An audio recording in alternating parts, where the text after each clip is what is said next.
Students, in the last class we were discussing about genetic disorders. Basically, the genetic disorders are classified into two types: Mendelian disorders and the chromosomal disorders. Mendelian disorders andre disorders which are due to the defect in gene. ಒಂದು ಜೀನಲ್ಲಿ defect ಆಗಿ ಬರ್ತಕ್ಕಂಥ ಡಿಸಾರ್ಡರ್ಸ್ಗೆ Mendelian disorders ಅಂತೀವಿ. ಇದಕ್ಕಂದರೆ Mendel said about the factor. ಅದೇ ಥರ chromosomal disorders ಅಂದರೆ disorders due to defect in the chromosomes. Mendelian ಡಿಸಾರ್ಡರ್ಸ್ಗೆ example ಅಂದರೆ here we have like haemophilia, colour blindness, thalassaemia, sickle cell anaemia, phenylketonuria and cystic fibrosis. Chromosomal ಡಿಸಾರ್ಡರ್ಸ್ಗೆ example ಅಂದರೆ Down syndrome, Klinefelter syndrome and Turner syndrome. So genetic disorders are the disorders due to change in genes or chromosomes. Genes ಅಲ್ಲಿ defect ಆದರೆ Mendelian disorders ಅಂತೀವಿ. Chromosomes and their numbers ಅಲ್ಲಿ defect ಆದರೆ chromosomal disorders what we call students. So Mendelian ಡಿಸಾರ್ಡರ್ಸ್ನ first start ಮಾಡಿದರೆ the disorders caused by the alteration or defect or mutation in a single gene. So single ಜೀನಿಂದ mutation ಆಗಿಬಿಟ್ಟು ಬರ್ತಕ್ಕಂಥ disorders Mendelian disorders. The pattern of inheritance of Mendelian disorders can be traced in the family by pedigree analysis. ನಮಗೆ we no ನಾವು very well about pedigree analysis. What is pedigree analysis ಅಂತ ನಮಗೆ ಭಾಳ clear ಆಗಿ ಗೊತ್ತು. ನಾವು based on the pedigree analysis Mendelian inheritance disorders may be dominant or recessive. ಯಾವ ಥರ ಡಾಮಿನೆಂಟ್ ಇದ್ದಾಗ ಗೊತ್ತಾಗ್ತದೆ, ಆಮೇಲೆ ಯಾವ ಥರ ರಿಸೆಸಿವ್. ಅಟೋಸೋಮಲ್, ಒಂದು ವೇಳೆ ಇಲ್ಲಿ ಅಟೋಸೋಮಲ್ ಡಾಮಿನೆಂಟ್ ಇದೆ ಅಂದರೆ what we have is the affected parents will produces the affected offsprings and every generation the one at least one individual will be affected. The normal parents will produces the affected individuals, then we call recessive. So example for the autosomal dominant is myotonic dystrophy, and example for the autosomal recessive is sickle cell anemia, what we have discussed. Now hemophilia is a first disorder what we are going to discuss. It is a Mendelian disorder. Hemophilia ಅಂದ ಕೂಡಲೇ first character ನಾನು ಏನು ಹೇಳ್ಬೇಕಂತ ಹೇಳಿದ್ದೀನಿ, ಇದು sex linked ಅಥವಾ X linked recessive disease ಇದೆ. Hemophilia is a sex linked or X linked recessive disease. In this, a protein involved in the blood clotting is affected. Okay, so blood clotting ಮಾಡ್ತಕ್ಕಂಥ ಒಂದು protein affect ಆಗಿರ್ತದೆ. A simple cut results in non stop bleeding. It is controlled by pair of allele. Capital H ಇದ್ದರೆ normal, small H ಇದ್ದರೆ capital H is dominant, small H is recessive. ಈ royal disease ಎದ್ರ ಮೇಲ್ಗಡೆ ಇರ್ತದೆ, hemophilia disease ಅಂದರೆ recessive gene ಮೇಲೆ ಮಾತ್ರ ಇರುತ್ತೆ. H is the normal allele and small H is the responsible for haemophilia.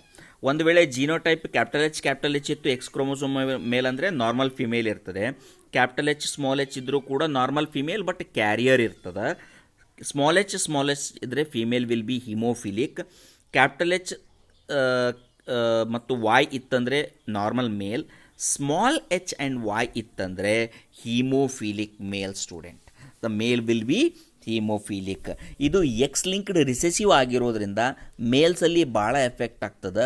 X linked recessive gene defects ಎದಕ್ಕೆ ಮೇಲ್ಸಲ್ಲಿ ಜಾಸ್ತಿ ಎಫೆಕ್ಟ್ ಆಗುತ್ತಂದರೆ ಮೇಲ್ಸ್ ಆರ್ ಹೆಮಿಜೈಗಸ್. ಯಾಕಂದರೆ ಮೇಲಲ್ಲಿ ಒಂದು ಎಕ್ಸ್ ಕ್ರೋಮೋಸೋಮ್ ಒಂದು ವೈ ಕ್ರೋಮೋಸೋಮ್ ಇರ್ತದೆ. ಸೊ ಎಕ್ಸ್ ರಿಸೆಸಿವ್ ಇರಲಿ ಡಾಮಿನೆಂಟ್ ಇರಲಿ ಇದನ್ನೇ ಎಕ್ಸ್ಪ್ರೆಸ್ ಮಾಡ್ತಿರ್ತದೆ. ಸೊ ರಿಸೆಸಿವ್ ಡಿಫೆಕ್ಟ್ ಇದ್ದರೂ ಕೂಡ the X linked recessive disorder will be more affected in the male. In females, hemophilia is a very rare because homozygous recessive alleles in the female ಬರೋದು very rare condition. Because mother carrier ಇರಬೇಕು, father haemophilic ಇರಬೇಕು. Father haemophilic ಇದ್ದರೆ most of the time he will get die before the reproduction. So ರಿಪ್ರೊಡಕ್ಷನ್ಗಿಂತ ಮುಂಚೆನೇ one person is dying ಅಂದರೆ so haemophilic father is not going to reproduce the daughters. Where if mother is carrier then only the chance of hemophilia in female. So hemophilia in female is rare. Hemophilia is most oftenly found in males. So ಹಿಮೋಫಿಲಿಯಾನ ನಾವು royal disease ಅಂತ ಯಾಕಂತೀವಿ ಅಂದರೆ ಈ royal family queen Victoria ಇಂದ start ಆಗುತ್ತೆ.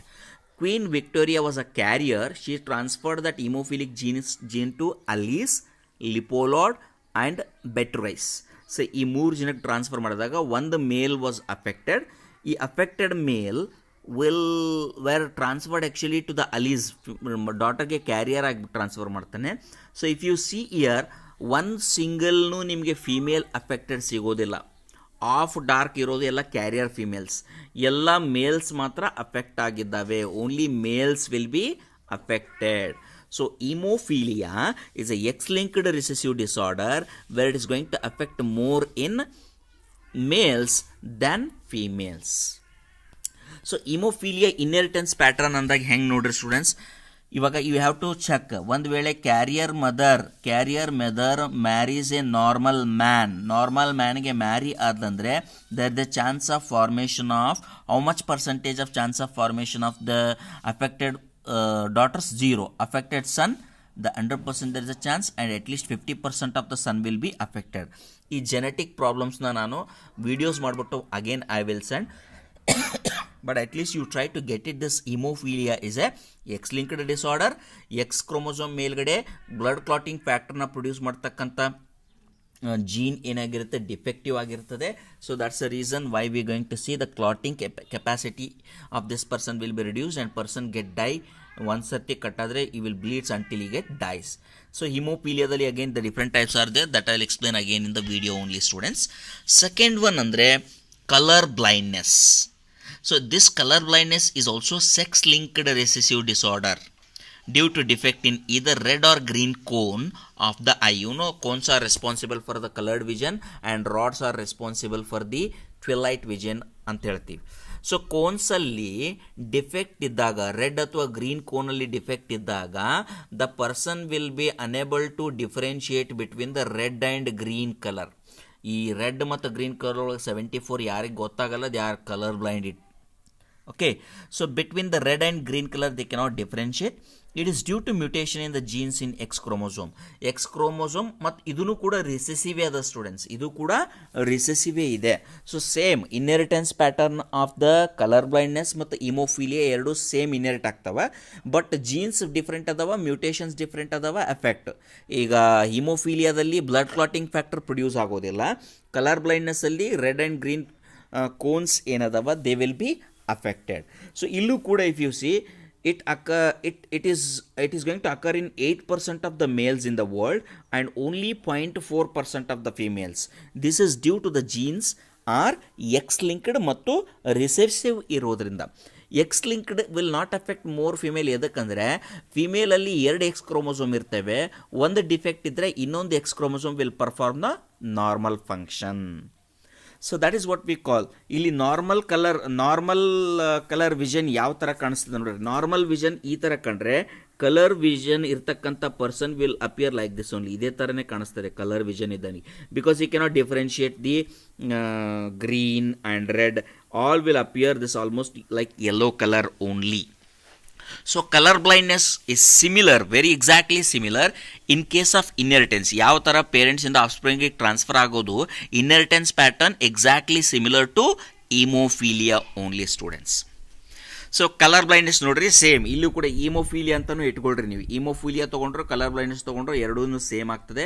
ಒಂದು ವೇಳೆ ಕ್ಯಾರಿಯರ್ ಫಿಮೇಲ್ ಒಂದು ಎಕ್ಸ್ ಒಂದು 2 ಎಕ್ಸಲ್ಲಿ ಒಂದು ಮಾತ್ರ ಎಕ್ಸ್ ಡಿಫೆಕ್ಟಿವ್ ಇತ್ತಂದರೆ ಆ್ಯಂಡ್ ಈ ಶೀಲ್ಸ್ ಮ್ಯಾರಿ ದ ನಾರ್ಮಲ್ ಮ್ಯಾನ್ನ ಮ್ಯಾರಿ ಆದರೂ ಕೂಡ ಏನಾಗುತ್ತೆ, what we are going to see is, so this is normal female and carrier female. Okay, 2 XX normal ಇದೆ, ಈ ಡಿಫೆಕ್ಟಿವ್ ವೈಟ್ ಇದೆ. So this is defective female, she will become carrier, and next you see one is a normal man, one is the affected man. So one person will be affected by this infection, by this genetic disorder. Yadake, so if you see among the 4, one will be affected, ಅಂದರೆ 25% of the offsprings will be affected ಅಂತ ಹೇಳ್ತೀವಿ. ಅದೇ ಥರ 50%, 2 ಸನ್ಗಳಾಗ 1 son is affected, so 50% son will be affected. None of the daughters will be affected. ಎದಕ್ಕೆ ಅಂದರೆ ಡಾಟರ್ಸಲ್ಲಿ 2 X chromosome ಇರೋದ್ರಿಂದ ಒಂದು ವೇಳೆ ಡಿಫೆಕ್ಟಿವ್ X ಕ್ರೋಮೋಸೋಮ್ ಹೋದರೂ ಕೂಡ normal X chromosome will take over the function. ಇಲ್ಲಿ ಕ್ಯಾರಿಯರ್ ಅದಳ, but she is not affected. ಎದಕ್ಕೆ, ಡಿಫೆಕ್ಟಿವ್ X ಕ್ರೋಮೋಸೋಮ್ ಇದ್ದರೂ ಕೂಡ ನಾರ್ಮಲ್ X ಕ್ರೋಮೋಸೋಮ್ ಏನದ ಕಲರ್ ಬ್ಲೈಂಡ್ನೆಸ್ ಪ್ರಾಬ್ಲಮ್ ಆಗ್ದಂಗೆ ನೋಡ್ಕೊಳ್ತದೆ. So this is what we call it as the normal man when marries the colour blind woman. So they are going to produce one defective son, whereas the color blindness, when we will see, if a carrier woman marries, when a carrier woman marries the color blind man, carrier woman has the defective X chromosome, That defective X chromosome, what it is going to happen here students, this is the carrier female, this is defective, because ಇಲ್ಲಿ mother ಕೂಡ defective X chromosome ಕೊಡ್ತಾಳ, father is already colour blind, is also give the defective X chromosome. ಎರಡೂ X chromosome defective ಆದಾಗ the female will be affected. ಇಲ್ಲಿ 50% of the offsprings will be affected, 50% of the daughters and 50% of the son will be affected. When the father is color blind, marries the carrier woman, both one daughter one son will be affected. If the carrier woman marries a normal man, only one son will be affected. Idu inheritance pattern, the same type of inheritance pattern what we going to see in hemophilia. In place of color blind ನೀವು hemophilia ಹಚ್ಚಿದ್ರೆ same ಇದೇ ಥರನೇ hemophilia ಕೂಡ inherit ಆಗುತ್ತೆ students. ಇಮೋಫೀಲಿಯಾದಲ್ಲಿ female affect ಆಗೋದು very less, because ಇಲ್ಲಿ colour blind man can survive. Haemophilia ಇರ್ತಕ್ಕಂಥ person they are rarely they going to survive. Okay, so ನಾವು normal allele is dominant. C ಅಂದರೆ colour blind allele is dominant to recessive allele, causes color blindness. The son of heterozygous woman carrier has a 50% chance of being color blind. So the son of heterozygous woman carrier has a 50% chance of being colorblind. A daughter will be colorblind only when her mother is at least a carrier and her father is colorblind. So father colorblind iddu mother carrier idranದ್ರೆ one daughter one son will be affected. ಒಂದ್ ವೇಳೆ mother carrier iddu father normal idre only one son will be affected. So inheritance pattern of the color blindness as well as hemophilia exactly same of the students, but color blindness ಅಲ್ಲಿ ನಾವು defective gene red and green cones ಅಲ್ಲಿ ಇರುತ್ತೆ, cone will be abnormal ಇರ್ತವ. ಹಿಮೋಫೀಲಿಯಾದಲ್ಲಿ blood ಕ್ಲಾಟ್ನ ಮಾಡ್ತಕ್ಕಂಥ protein abnormal ಇರುತ್ತೆ students. ನಾವು we have here is sickle cell anaemia. Sickle cell anemia, this is an autosome linked recessive trait. It can be transmitted from parents to offsprings when both the parents are carrier. So sickle cell anemia ಹೆಂಗೆ difference ಆಗ್ತದೆ ನೋಡ್ರಿ. ಇಲ್ಲಿ ನಾವು ಎರಡು disorder, ಇವಾಗ ನಾವೇನು ಎರಡು disorders ಓದ್ಕೊಂಡೀವಿ. ಬೋತ್ ಆಫ್ ದ ಡಿಸಾರ್ಡರ್ಸ್ ಯಾವುದು, ಹಿಮೋಫೀಲಿಯಾ ಮತ್ತು ಕಲರ್ ಬ್ಲೈಂಡ್ನೆಸ್. ಹಿಮೋಫೀಲಿಯಾ ಮತ್ತು ಕಲರ್ ಬ್ಲೈಂಡ್ನೆಸ್ ಏನಿತ್ತು, the both of the disorders were sex linked ಇದ್ದವು. ಸೆಕ್ಸ್ ಲಿಂಕ್ಡ್ ಅದನ್ನು ಎಕ್ಸ್ ಲಿಂಕ್ಡ್ ಇದ್ದಾಗ ಮೋರ್ ಮೇಲ್ ವೇರ್ ಅಫೆಕ್ಟೆಡ್, ಯಾಕಂದರೆ ಎಕ್ಸ್ ಕ್ರೋಮೋಸೋಮ್ ಮೇಲಲ್ಲಿ ಒಂದೇ ಇರ್ತದೆ. ಅದೇ ಥರ ನಾವು if you see autosomal disorders, ನಾನು ನಿಮಗೆ ಆಲ್ರೆಡಿ ಹೇಳಿದ್ದೀನಿ, ಅಟೋಸೋಮಲ್ ಡಿಸಾರ್ಡರ್ಸ್ ಇನ್ಹೆರಿಟ್ ಆಗುವಾಗ ಮೇಲು ಮತ್ತು ಫಿಮೇಲ್ಗೂ ಡಿಫ್ರೆನ್ಷಿಯೇಟ್ ಆಗೋದಿಲ್ಲ. So autosomal disorder sickle cell anaemia, ಇವಾಗ ನಾವು ಓದಿರ್ತಕ್ಕಂಥ ಹಿಮೋಫೀಲಿಯಾ ಮತ್ತು ಕಲರ್ ಬ್ಲೈಂಡ್ನೆಸ್ ಏನಿದೆ, ಎರಡೂ genes defective genes X chromosome ಮೇಲ್ಗಡೆ ಇತ್ತು, ಅದಕ್ಕೆ ನಾವು ಸೆಕ್ಸ್ ಲಿಂಕ್ಡ್ ಡಿಸಾರ್ಡರ್ಸ್ ಅಂತೀವಿ. ಸಿಕಲ್ ಸೆಲ್ ಅನಿಮಿಯಾನ ನಾವು autosomal linked recessive trait, we call them as the autosome linked recessive trait, what we call. It can be transmitted from parents to offspring when both the parents are carriers. When both the parents are carriers, there is a chance of inheriting this autosome linked recessive trait. So carriers irbek, at least they must be carriers. Male affected idre they will be not surviving and they are not going to transfer gene. Affected individual ilda reproduction agalla. Ee disease transfer agodu mainly carriers inda. Carriers ಅಲ್ಲಿ ಏನಾಗುತ್ತೆ students, carriers they are not going to show any symptoms. Carriers they are not going to show any symptoms and they are going to transfer the disease from one person to another person. Like inheritance ಮಾಡುವಾಗ, reproduction ಆಗುವಾಗ they are going to transfer to the offsprings, carriers. Okay, so ಇಲ್ಲಿ ಈ genetic nature, how we are going to see the genetic nature of a sickle cell anemia. If you see homozygous dominant ಅಂದಾಗ normal haemoglobin, the person will produce normal haemoglobin. ಈ sickle cell anaemia mainly ಅಂದರೆ ಈ R B C ಒಳಗಡೆ ಇರ್ತಕ್ಕಂಥ haemoglobin normal ಇದ್ದರೆ R B C discoidal shape ಒಳಗಿರ್ತಾವ. ಒಂದು ವೇಳೆ ಹಿಮೋಗ್ಲೋಬಿನ್ ಪ್ರೆಸೆಂಟಿಂದ R B C sickle cell ಅನಿಮಿಯಿಂದ ಡಿಫೆಕ್ಟ್ ಆಗಿತ್ತಂದರೆ the cells will be sickle shaped. ಈ ಥರ ಎಕ್ಸ್ಟೆಂಡೆಡ್ ಇದ್ದರೆ ಸಿಕಲ್ ಶೇಪ್ಡ್ ಅಂತೀವಿ.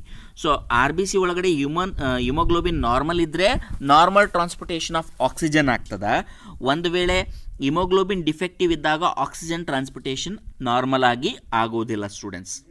That is what we called as sickle cell anaemia. Sickle cell ಅನಿಮಿಯಾದಲ್ಲಿ ಹೋಮೋಜೈಗಸ್ ಡಾಮಿನೆಂಟ್ ಇದ್ದರೆ they have a normal haemoglobin, normal RBC, discoidal shape ಇರ್ತದೆ. So HB ಅಂದರೆ ಹಿಮೋಗ್ಲೋಬಿನ್ನ control ಮಾಡ್ತಕ್ಕಂಥದ್ದು, HB ಕ್ಯಾಪಿಟಲ್ A ಅಂದರೆ normal gene. So alleles ಎರಡು ಇಲ್ಲಿ normal ಅದಾವ, the individual will be normal.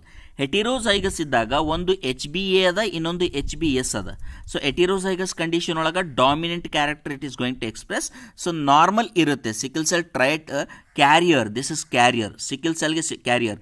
The individual will be not much affected, but he has a defective gene in the recessive state. Autosomal recessive disorder ಅದ ಇದು. So defective gene recessive ಸ್ಟೇಟಲ್ಲಿ autosomal ಇರ್ತದೆ. So homozygous recessive ಇದ್ದಾಗ ಯಾವಾಗ one person he has both the haemoglobin controlling genes defective genes only. Defective ಜೀನ್ನ ನಾವು S ಅಂತ ಬರಿತೀವಿ, normal ಜೀನ್ನ capital A ಅಂತ ಬರ್ತೀವಿ. ಸೊ ಎರಡೂ ಎಸ್ ಜೀನ್ಸ್ ಇತ್ತು ಅಂದರೆ such person will be affected ಅಂತ ಅರ್ಥ ಸ್ಟೂಡೆಂಟ್ಸ್. ಸೊ ಅಫೆಕ್ಟೆಡ್ ಪರ್ಸನ್ನು ಇಲ್ಲಿ ಟ್ರಾನ್ಸ್ಫರ್ ಮಾಡೋದಿಲ್ಲ. ದ ಜೆನೆಟಿಕ್ ಕ್ಯಾರೆಕ್ಟರ್ ಅಂದರೆ ಅಥವಾ this defect is not going to be inherited by affected person. The inheritance transfer of sickle cell anaemia mainly occurs because of heterozygous carriers. Heterozygous ಇದ್ದವರು defective ಇರೋಲ್ಲ, but they can transfer the disease. ಇವಾಗ father mother both of them they are heterozygous ಅಂದರೆ definitely one of the offspring will be definitely affected. If a father is normal and a mother is carrier ಅಂದರೆ mother will inherit the character or defective gene. Mother is heterozygous and father is normal ಅಂದರೆ father is going to inherit this defective gene. So in the next video class we will further discuss about the sickle cell anemia in detail, students. So today we have discussed two genetic disorders. First is hemophilia and second one is color blindness. So the today's assignment question is write down what are the symptoms effects of hemophilia and inheritance pattern of hemophilia. ಅಂದರೆ ಇಲ್ಲಿ colour blindness ದಾಗ ಹೆಂಗೆ ಇನ್ಹೆರಿಟ್ ಆಗ್ಯದಲ್ಲ, you need not to draw all the diagrams. Just ನೀವು XX XY ಅಂತ ಬರೆದು ಮೇಲ್ಗಡೆ C ಅಂತ ಬರೆದ್ರೆ ಕಲರ್ ಬ್ಲೈಂಡ್ ಕ್ಯಾರೆಕ್ಟರು, ಮೇಲ್ಗಡೆ H ಅಂತ ಬರೆದ್ರೆ ಮೇಲ್ಗಡೆ H ಅಂತ ಬರೆದ್ರೆ ಹಿಮೋಫಿಲಿಯಾ ಡಿಫೆಕ್ಟಿವ್ ಜೀನ್. ಸೊ ನೀವು ಎರಡನ್ನೂ ತೋರಿಸ್ಬೇಕು ನನಗೆ. So you need to write haemophilia ಅಂದರೆ ಸಿಂಪ್ಟಮ್ಸ್ ಕ್ಯಾರೆಕ್ಟರ್ ಅಥವಾ ಜೆನೆಟಿಕ್ ಕ್ಯಾರೆಕ್ಟರ್ ಏನದ ಅದು ಇನ್ಹೆರಿಟ್ ಯಾವ ಥರ ಆಗ್ತದೆ, same schematic presentation you have to use. ಆಮೇಲೆ ಕಲರ್ ಬ್ಲೈಂಡ್ನೆಸ್ ಕೂಡ defective gene and what are the effects are there, and inheritance pattern of color blind gene also you need to explain by using same schematic presentation. So ಇದೇ schematic presentation X ಮೇಲ್ಗಡೆ C ಬರೆದ್ರೆ colour blindness ಅದಂತ ಅರ್ಥ, X ಮೇಲ್ಗಡೆ H ಬರೆದ್ರೆ hemophilia ಅದಂತ ಅರ್ಥ. So these are the assignment questions. Hemophilia ಮತ್ತು ಕಲರ್ ಬ್ಲೈಂಡ್ನೆಸ್ನ ನೀವು ಕಂಪ್ಲೀಟ್ ಆಗಿ ಹಿಮೋಫಿಲಿಯಾ ಅದರದ ಸಿಂಪ್ಟಮ್ಸ್, ಜೆನೆಟಿಕ್ ಕ್ಯಾರೆಕ್ಟರ್ ಅಂದರೆ ಎಕ್ಸ್ ಲಿಂಕ್ಡ್ ರಿಸೆಸಿವ್ ಇದೆನಾ ಡಾಮಿನೆಂಟ್ ಇದೆನಾ ಬರೀಬೇಕು, ಏನು ಡಿಫೆಕ್ಟ್ ಇರ್ತದೆ ಬರೀಬೇಕು, ಮತ್ತು ಇನ್ಹೆರಿಟ್ ಯಾವ ಥರ ಆಗ್ತದಂತ ಬರೀಬೇಕು. ಅದೇ ಥರ colour blindness whether it is X-linked, dominant or recessive, then what are the defects were we going to see and how it is going to be inherited. ಎರಡನ್ನೂ you need to write down. That is the assignment question, students. So further about sickle cell anemia we will discuss in next class. Thank you, students.